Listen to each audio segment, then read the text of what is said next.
Hi, welcome to Painted Red Quarterly Slush Pile. We do the curating so you don't have to.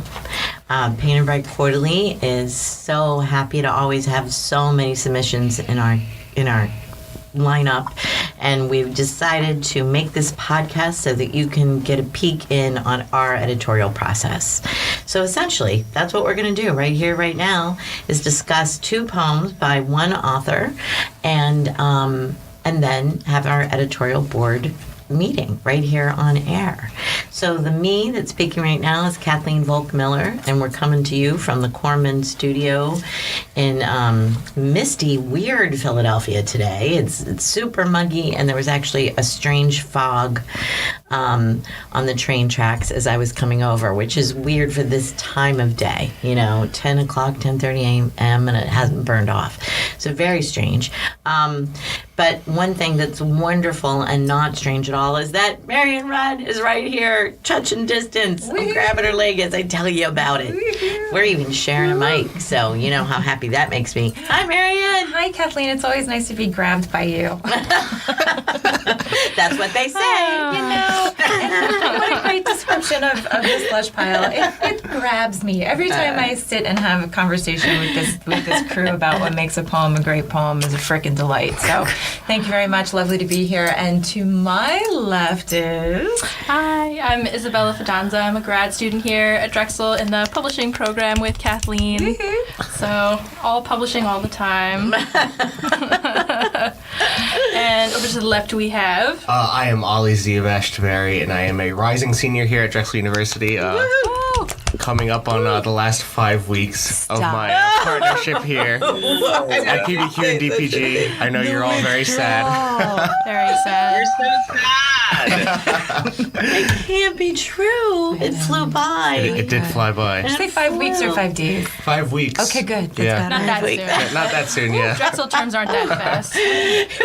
We're fast around here, but yeah, and I'm doing everything I can to keep him working with us over the next academic year when we have him. But like so many of our other people, I hope he stays in Philly and Lifer. is a lifer. Yeah. He feels like a lifer. I'm hoping. Who's out in New York?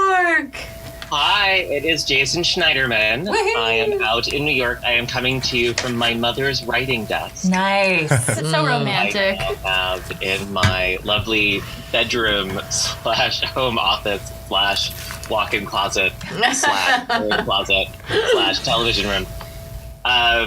And our ongoing joke is very similar to your joke, which is that New York is now Florida.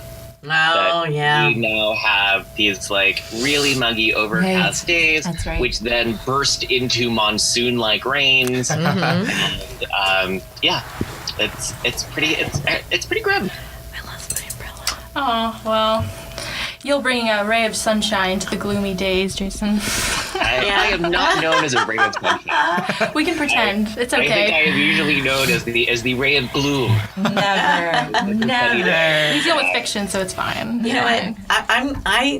I need to tell you all the story. I wasn't going to. So yesterday was bright and sunny, and I didn't look at the weather, but I'm having these eye issues, and so I have these bloodshot eyes, and I was late for a meeting, and then but meanwhile, our university does these book circles, and this quarter's book was Trevor Noah's Born a Crime. Oh. So I wanted to read it anyway. I've never participated in one of these, and I really wanted to participate. So I did so, and I read it last week at the beach, and I loved it, and I really wanted to go to the session. So even though I was coming late out of the meeting, I was late for, I still ran to where the book center was in the bright sunshine, and the clouds opened up, and I was in a torrential downpour. Oh, no. So I'm still, Kath, you know me. I'm like, this is fine. I was hot anyway. And, but meanwhile, I was dressed, I was wearing platform shoes, strappy sandal things, and I'm like, I'm going to go in that building, I'm going to find the first ladies' room and towel off, and hopefully there's a blower sort there, and, I'll just get myself situated before I enter the book circle, even though I'm already late. I'm like, I still got this. Desperately Seeking Susan, where you tried off. Yeah, it's in the hair dryer. Right. But then I opened the door to the James Marks Intercultural center, and the book circle is happening in the lobby. And it is not 8 women who I expected it to do. It's 40 people minimum sitting in that lobby, and I literally like walked in, stopped the show. I'm dripping on the carpet. The coordinator had to like point me to the bathroom because there was no pretending I wasn't there. You know what I mean? There was no discretion. Like it was just like, we have to address the dripping woman. So they addressed the dripping woman. I go to the bathroom. There's no blow dryers. There's paper towels. I'm doing the best I can. And I'm like, I'm okay. I come back to the group. I go to sit down. I fall off my shoes. Stop it. I fall off my shoes. And do you know why I fell off my shoes? That's such a memorable phrase. I fell off my shoes. I fell off my shoes because I fell off my shoes because What does that mean? they broke. Oh my shoes god. So horrible. My shoes broke. That's bad. I think they broke because I was running in the rain. Yes. Right? They So got like wet, they they weren't got meant to stretched. be wet and stretched and yes. Yeah. And so all of that happened. Yeah. And so much more I'll tell you about my- when we're not on air. How does the story That end? is what you were standing up and you just fell. I just fell off my shoes. As Unbelievable. your shoes that's like the earth opening up to swallow you. I need an animation of this now. Do you remember when, like, I think it was New Kids on the Block were doing a concert in the early 2000s, and one of them like just fell through a trapdoor? Oh, I saw a video of that actually last week. Very Yeah. funny, but also like that horrifying down. because Put you it on could the die episode. that way. Oh my god, that is terrifying. Yeah. Oh my goodness. Yeah. Well, I couldn't have died falling off like a 3-inch cork wedge. But Someone's gonna write a murder mystery about this now. But I Credit felt PBQ, like I might guys. have died. So wait, okay. Barring the shame component of falling down, because that's always the worst. Like when you fall down and you bounce back up, you're like, nothing happened. Go on with your discussion. What did it feel like in the moment that you were falling off your shoes? Like where did you? What was the emotional? Like where were you? Incomprehension. I was just like, Just is what the this actual happening? fuck? You're like, how is this? I'm going down. I'm going down. Like this is just Yeah.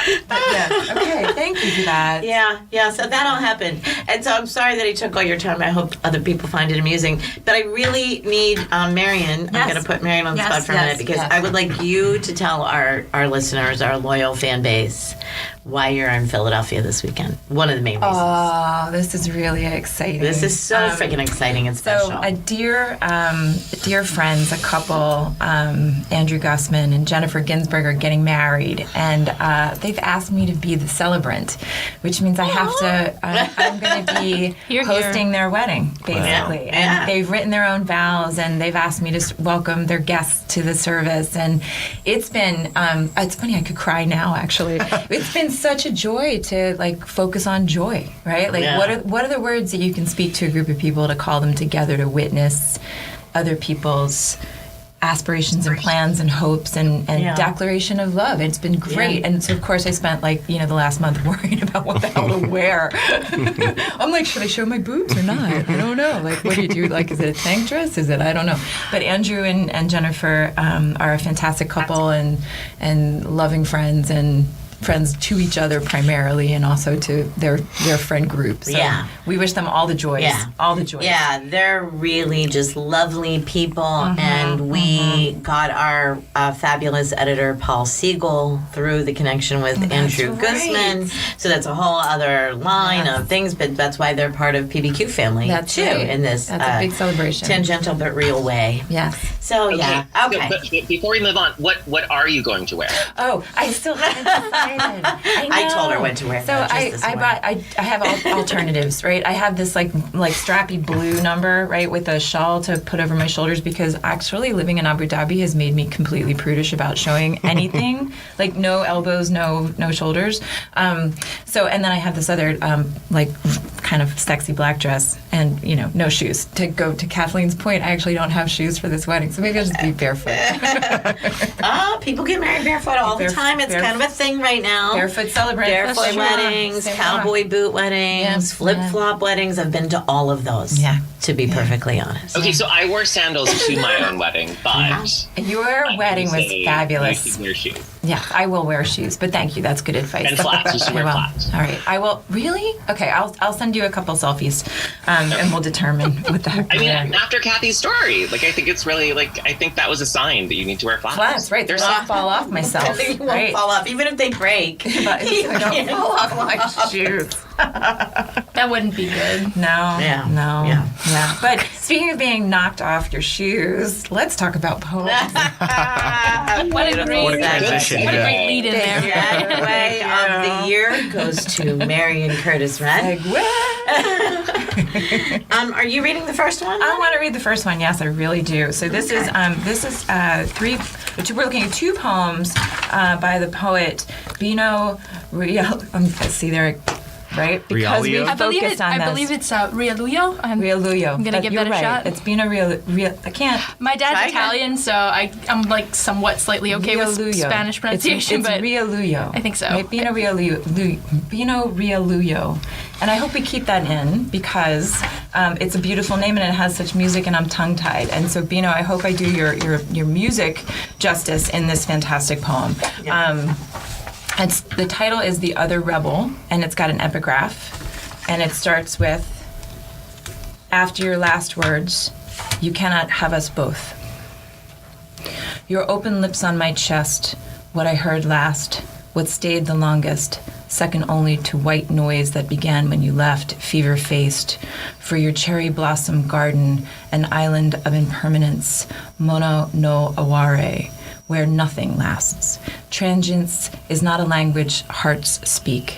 Mine was taught to speak longevity, the why not try and try again.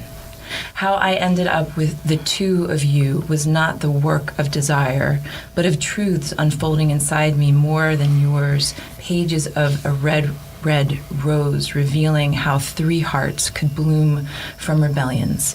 That night, I stayed at my only spot to take root, learning to find essence in the ephemera, how cherry blossoms bloom together only to die at once. Thank you.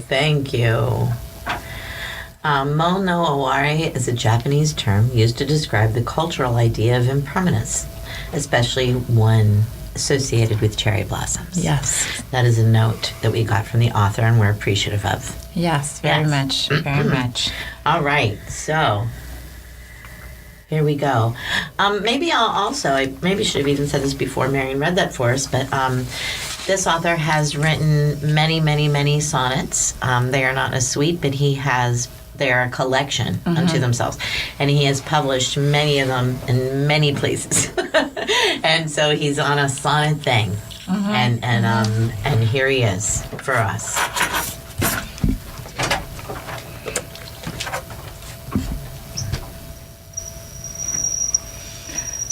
I have to say I'm rather smitten with this piece, and I feel like it's a bit of an unfair judgment for me because of how, I love the idea of the impermanence of cherry blossoms. I feel like it's such a great metaphor for human existence in general, how we're all collectively here for this very short experience in life, and then it passes before you even know. Yeah. That's nice. That's bittersweet, but so are cherry blossoms. Truly, and I love the word smitten too, because I think, sometimes when we're reading poems and then you might hear a pause in the podcast, it's because we're so deep in thought, right? We're so caught in the sort of complexities and the beauty of the language, and that concept of Manoa no aware is often used with mindfulness techniques, right? Sort of meditating on that impermanence and cherishing that impermanence, that's actually a thing to turn towards rather than turn away from. Transience is not a language hearts speak. Yeah. So is this a love poem? Seems like I think it's a struggling breakup poem. Oh, sorry, Jason. It's a breakup poem, Jason? Yeah, I mean, it's about, right, I mean, the epigraph, after your last words, you cannot have us both. right? I mean, there's a kind of love triangle. That, I mean, and we don't really have like the narrative of how it resolves, but we certainly have like the sense that the lover that this is about is no longer with the speaker. How I ended up with the two of you was not the work of desire, but of truth unfolding inside me more than yours. Pages of a red, red rose revealing how three hearts could bloom from rebellions. But then the cherry blossoms bloom together and die at once, right? And I read that as being caught between two people, but losing both of them. And that was the sort of impermanence, right? The like, yeah, I thought it was really daft. I mean, things like, I mean, it's hard to get away with Red Red Rose. It is. It is True. Yeah. Pages, I'm so like, why do I like that so much? Pages of a red, red rose revealing how three hearts could bloom from rebellion. I guess it's because all of those R's are carrying it across the line more than yours. Pages of a red, red rose revealing. Pages is, I think, what makes it intriguing rather than trite, right? And from rebellions. And it's so in control of the metaphoricity, right? Like we sort of have this metaphor with the cherry blossoms and the lovers, and I won't get into like tenors and vehicles, but it's really well handled, right? I mean, it's able to go back and forth between the image system and the partners, and you never really get, like, I mean, you only get a sort of like very brief glimpse of the actual narrative, but it's so well done. I personally appreciate kind of the lead-in of the color red, and then thinking about cherry blossoms, which are that lovely pink color too. Maybe I'm just overreading this, but for me, you know, we do think of roses being cliche, but they also stand for passion. And so you kind of have this very fleeting beauty of the cherry blossoms that all die together at once, and these relationships which are beautiful for a very short time before going away, but the passion is still kind of existing at the center of everything, like the way that a rose is sort of constructed. So I even just appreciated thinking of the colors together. I don't know, I really like that. Yeah, you know, I think the last two comments really do, I think Jason used the word deft, right? And now that I'm thinking about like the tightness of the image structure and the way the metaphors are working, and just the words on the page, if you look at those, you know, the last two stanzas and the last two lines of the third to last stanza, as Jason pointed out, those repeated R's, but those repeated L's, the double O's, the double L's, like the double, like just the way the B's and the R's and the actual letters on the page do this kind of tumbling is freaking masterful. Like, because now you've got the delight in a couple of ways. It's like in your ear, right? It's on the page, and it's not only the sounds of the words on the page, but actually the typography is part of the beauty of it. And it's a sonnet PS, right? So there's a way it's working across these 14 lines that feels, you know, really well controlled.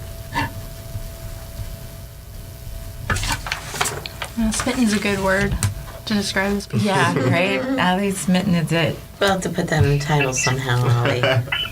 Yeah, and the physicality of your open lips on my chest, like really starting with that incredibly physical, almost like metonymic moment. It's just, it's so grounding before we kind of move into a much larger image system.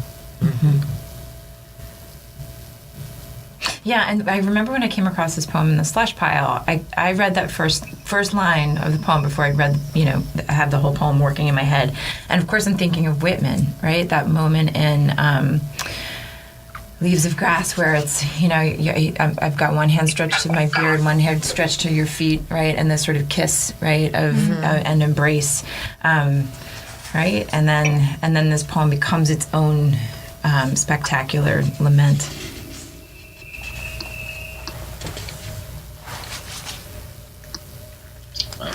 Yeah. Wow, guys. Did we I think we're ready to vote already. I think we are. Yeah? Yeah. Voting to vote? Jason, can you text me? You're answered today. Thank you. All right, let's go. 1, 2, 3, vote. And it's a unanimous yes. Woohoo! Thank you so much. Way to go. Bino Realuyo. Just so let's spell his name. Bino, and his last name is Realuyo. All right. So now, so I told you that this author is in a sonnet frenzy, as it were, and I hope he won't mind my saying that either. But anyway, all three that we received have the same title, The Other Rebel. They have different epigraphs, and they are different poems entirely. But so this one is also called The Other Rebel. And I think Isabella's going to read this one for us. Yes, I shall. Just as a heads up, we do have some more Japanese terminology here in the last stanza, and I believe we have some either references to deities or names of specific deities, so I'm going to do my best with the pronunciation. So. Yay, thank you. Okay, so The Other Rebel. Para Victor. I don't know what your departure taught me. Our last night was no tea ceremony. I didn't know the essence of tea until a decade later. My heart lost its tongue after a series of silence, interlocking like columns of a wooden pagoda. I had no wood left, no pillar to keep me still, and learned from moments what we were always taught: forgive, distance, undo. It was silence I swallowed when you left. A karakuru doll that only turned around as soon as you lifted its weight, facing a wall until it's a wound again for tea time. I imagine how many gods you will meet. Benzaiten, flowing from the past. Ida-ten, speeding into the future. Kami in everything we touched. Nicely done. Thank you. Another lovely piece to read. Yes. I like that you called it a sonnet frenzy. Ali, do you know what a Kari doll is? Karakuri doll. I'm not certain. I know kami is the word for God in Japanese. Yeah. I'm going to look up what the other two terms mean, though. I did, and I just found out that they were. The first one is a female, but all of them were kind of like general gods in a way. I don't know how to. That's probably really ignorant of me to say, but there wasn't a lot of specificity. But the karakuri doll, which I don't actually know, like I can't call that image to mind, right? She's facing a wall until she's wound again for tea time. That's an interesting image. Like I didn't realize it was mechanical. Right? I'm sorry, I think I misread that when I was reading. I think I mispronounced that. Yeah, wound, my right? bad. Like, I'm so sorry, everyone. It was wound. No, but it's funny how. But I get that, right? Like it feels like it could like your ear wants it to be wound, right? Or your eye wants it to be wound. But if I'm understanding what the karakuri doll is, then that makes it's sense. something with a mechanism. So a karakuri doll is a wind-up tea-serving doll. It's it's kind of like one of those ducks that you saw when you were little that kind of like waddles forward. Yeah. But they have like a little plate that holds a teacup. Oh. Wow. Okay. All right. And I'm going to point out that we're using the word sonnet, but it is 15 lines. This one's 15 lines. Okay. Yeah, I'm only telling you that on his cover letter he said attached are 3 sonnets. I know. And the he sonnet is talked supposed to about be his defined sonnet. by the turn and the relationship of the octave to the sestet, even when the octave and sestet maybe are not exactly 8 and 6. But I'm just saying. Right. So there should be a turn, the volta, 15 right? lines here. But and the major differences between an Italian sonnet and an English sonnet. What are the quatrains and the couplet? And these are what would you? I mean, we're looking at. Yeah, I mean, when you're looking at the Italian versus the English, they both have a shift in the middle after the 8th line. Although in the Italian, it's usually the only shift, and it's a much stronger turn. Whereas in English, you often have a milder shift, and then you have like the really hard turn going into the final couplet. But no, I think it turns it. It was silence I swallowed when you left, and then. It's this image of it moves from the narrative of missing the partner to the image of the tea service. I really love that second line, our last night was no tea ceremony, because I think it can invoke a lot of different responses.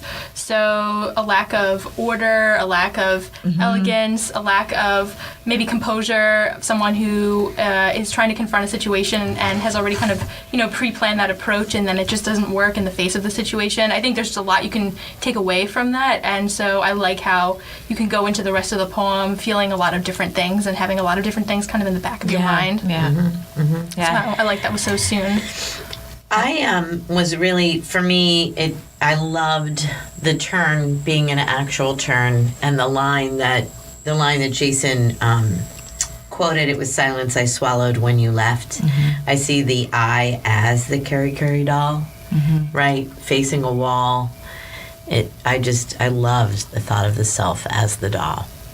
Yeah, right. So Right. it only turned around, right? It only turned around as soon as you lifted its weight. Yeah, that's neat. That's neat.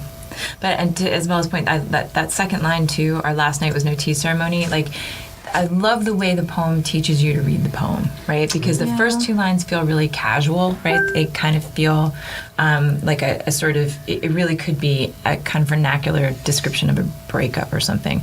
But then that parenthetical of like, I didn't know the essence of tea until a decade later is like, now I'm going to teach you the essence of tea, right? Now I'm going to teach you the essence of the tea ceremony. And moving into that specificity, like the poem like deepens into itself, which is just makes me slow down as a reader, right? Like, and I think as your point is like the thing you think you know it's going to do isn't exactly what it does, even though it delivers on those expectations. And the fact that you just use the phrase "slow down" is very appropriate again for this image of the tea ceremony, because it is a reflective and respectful time. So it really works in itself very well. The format of what it's talking about here. So that's great. I think. Yeah. I wish I knew more about those gods, though. That's my own ignorance. Yeah, well, right, and you know what? That last kami and everything we touched. That's just. Well, there's always the difference kind of between Shinto and Buddhist, what we're talking about here. So, of course, the fact that we don't know probably, might add something to the poem that we're not totally sure about. But it also, I think, invites readers to do a little bit of research, too, which is never a bad thing, especially because it's always really interesting to learn about things like this. So, And it explains the roles of the gods. Yeah. I mean, that one of them is flowing from the past, and the other one, is taking you forward, and the other one permeates all things. Yeah, exactly. So, that ending is so well done. It contains what you need to know about the gods. And from a really simplistic, ridiculous understanding of kami, it means God in everything. It really is the most general of terms, I think. Yeah, I think it's one of those words that's hard to translate. I mean, in animated things, it's often translated as God with a capital G, but I think it could be read as two meanings. So that kind of Western equivalent, and then what you just said, sort of that greater essence of spirit, maybe, for lack of better word. So sure. And everything we touch, right? That's pretty beautiful. I love that that's the last thing. That's what we're left with at it's the a end. beautiful wrap-up. Yeah. Really beautiful. Past tense. Lovely. I will say, though, I have less of a sense of the departure, right? That in the first one, I had a very, very clear sense of the ending relationship. And in this one, even though it's so clear in that first line, I don't know what your departure taught me. I felt like I was completely focused on the lesson or the meaning rather than the actual loss. Yeah, maybe this is just me, but I felt like the first piece was very charged with emotions, continuously, thinking over, and just kind of that remnant of that relationship that's probably just ended maybe abruptly. And this one seems to me, the speaker's kind of acknowledging that this departure has taken place, but it sort of slips into this general reflectiveness. So maybe the speaker's thoughts about that particular relationship kind of become sub to the rest of what's going on here. And then so we kind of move away from the I at the beginning, and we're literally ending with kami. So we're really talking about moving from a little microcosm to the big picture here. I think there seems to be a difference of intent there, and from my reading.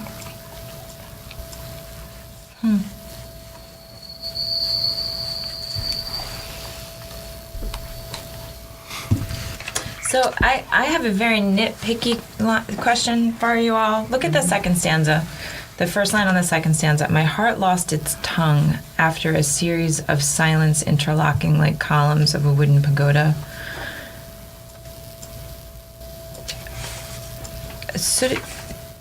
Right? I'm sorry. Pause. Big dramatic pause. My heart lost its tongue after a series of silences, plural?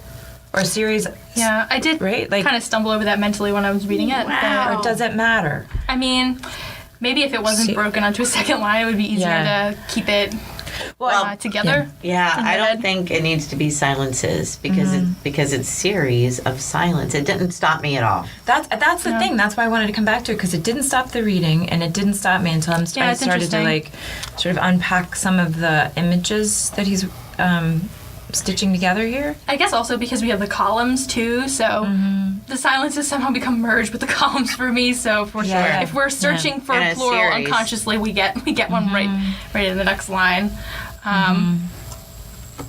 So the silences themselves are interlocking, and like an overarching structure here that two people could be standing under. Pagoda. Yeah. Gosh, you guys, and in the middle too, and learn from moments what we were always taught: forgive, distance, undo. It was silence I swallowed when you left. It's like the metaphor for like everything unspoken in the relationship, right? Like all the things that you wish you had said to your SO, or even like a mother or father. Yeah. It's also like forgive and distance kind of seem like those contradictory words, right? So idealistically, if we forgive, we hope that'll kind of at least bring us closer to someone in a certain sense, but sometimes that doesn't happen, and so you have to put up that distance. Maybe the forgiveness comes from another place. So I kind of appreciate that contrast working together, because it seems like it doesn't fit. Almost like, the silences fit, but this doesn't quite fit. So trying to fix the relationship doesn't work together, but the silences somehow seem to keep becoming structured. Yeah. If that makes sense. Yeah. Forgiving and distancing oneself do seem like two different ways to get to the same thing, right? The undo. What do you think about it was silence I swallowed when you left?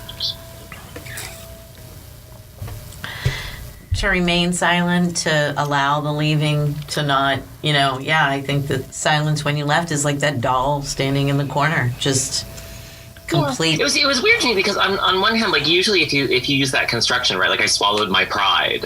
Yeah, that's what I thought it was. I swallowed your anger. Like it usually means that you're like taking it into yourself in a way that like takes it out of the world. And here, like I had a very clear sense it was actually a silence that was being lived inside of, as well as being taken in. I think I kind of read it as a moment of acceptance of the situation, or the fact that this couldn't be resolved in another way, and this is what's going to be the outcome. Because I also kind of read it as like, normally if you see this construction, I guess what I would think of is swallowing something that you kind of want to say instinctively, but you realize that it's not going to be the best thing for the situation, and you kind of like just trying to repress yourself. But so actually actively swallowing the silence instead of having the silence swallow you. I don't know. I kind of feel like there's an intent there, something specific about the way that that's constructed made me read that in a different way. I don't know what your departure taught me, and then later what we were always taught. Right.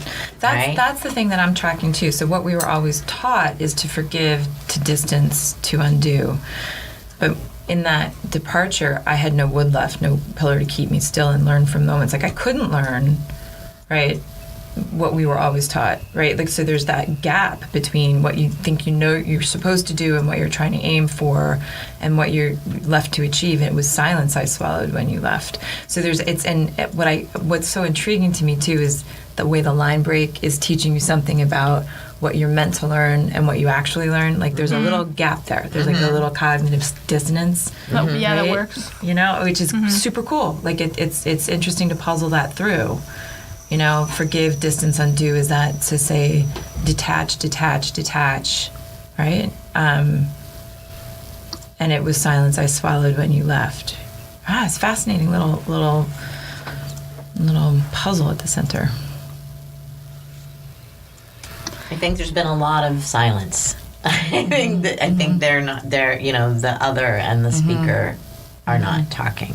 Yeah. About what things they need to talk about. Right. Series of silence, like the whole thing is about the silence. The mute doll, the everything's silent. Yeah. So and that's why the departure was also just quiet, right?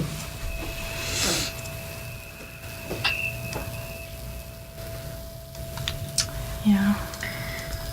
How are we feeling, folks? Are we feeling like we can take a vote? Almost. I just one last thing, right? It goes back to that second line. Our last night was no tea ceremony. Has anybody been to a tea ceremony? I'm confessing my ignorance here. I know about them, but I've never participated or seen one yourself. I've never been to a tea ceremony, but I can only imagine that it's very like a very formal, calm. Like everybody is being proper and very polite to each other type of environment. I've seen like video clips, and I was almost at one at the Cherry Blossom Festival this year, but my friends and I were right at the threshold, and there were too many people, so they couldn't let us in, unfortunately. But yeah, I've been to demonstrations. yeah. Are they terribly quiet? That's my only quiet. question It is about the very- tea ceremony. That's my is question. how quiet they are. It's quiet. Very quiet. yeah, that's what I figured. Right. Very quiet. Right. Okay. And because also as you keep you keep pouring the hot water into the tea leaves, and as you brew the subsequent teas, the flavor changes, and so there's this kind of journey through the brewing of the tea in a way that's very. It's not Western, right? I mean, we like McDonald's because we want to eat the exact same thing everywhere we go, and for it to, we really want a kind of monoculture, Right. and like it's very much about a kind of transformative process that's incredibly reflective and quiet. Okay, that really helps me, Jason, because I think what Bino Realuyo is doing here is building like contradictions into what seems like a really straightforward breakup, right? Like it's a reflection on a breakup, but it feels like it's like layer after layer of contradiction that adds to the meaning of those silences. So I think that's why I wanted to come back to that tea party for a minute. I mean, Very different. I bet tea parties are very awfully different. loud. My goodness. Awfully verbose at the tea party. That's gracious. Well, and thanks to Jason's explanation, I'm also thinking now too, if you kind of want to put it in emotional or metaphorical terms, if we're thinking about the tea flavor being transformed as the water's being poured and into each subsequent sort of teacup or whatever, it's almost like what's coming afterward is being, you could think of it as being tainted by what's come before it. So if we're thinking about this in terms of relationships and things continuously building up on each other, I think that also adds another quiet dimension to the piece. So yeah, that's very helpful. Yeah. Okay, now are we ready? Now we're ready. Thank you. Okay. Because the tea ceremony with Jason, me. you can write to Joe or me, whoever you'd like. All right?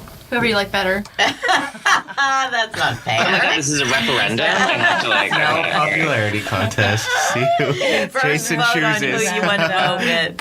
Yeah. All right. Whoever's number is in my phone. Can we do it that way? That's perfect. A whole bunch of people are just going to get a word. Okay, 1, 2, 3, vote.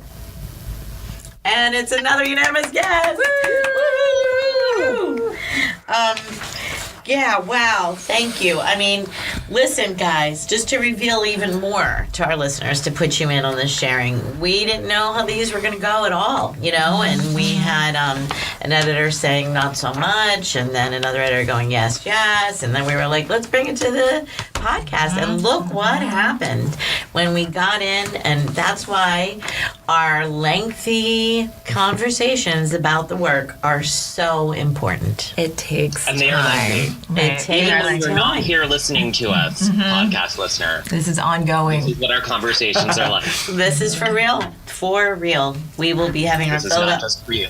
Right. This is whether you're here or not. Absolutely not. Yeah, so I'm glad to share all of that with you listeners. And I ask you that you share with us your own process and what you think of what we're doing. And we thank you so much for continuing to read and to send in your work. So, anybody have anything else they'd like to say? Okay. I'm gonna squeeze Marion's thighs one more I'm time. going to say something before we go. What do you got? What do you got?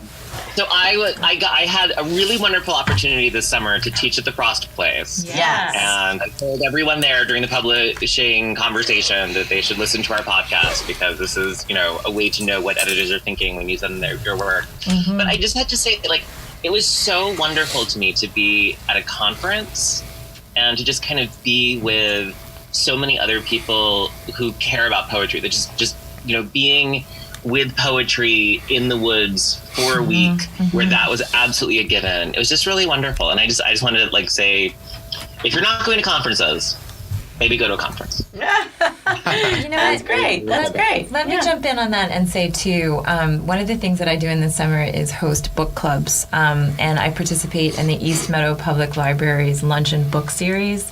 And so, Jason, on that note, I was in the basement of the East Meadow Public Library just a few days ago, in fact. And we read Philip Roth's Plot Against America, which was published in 2004, and reads like a prophecy, frankly.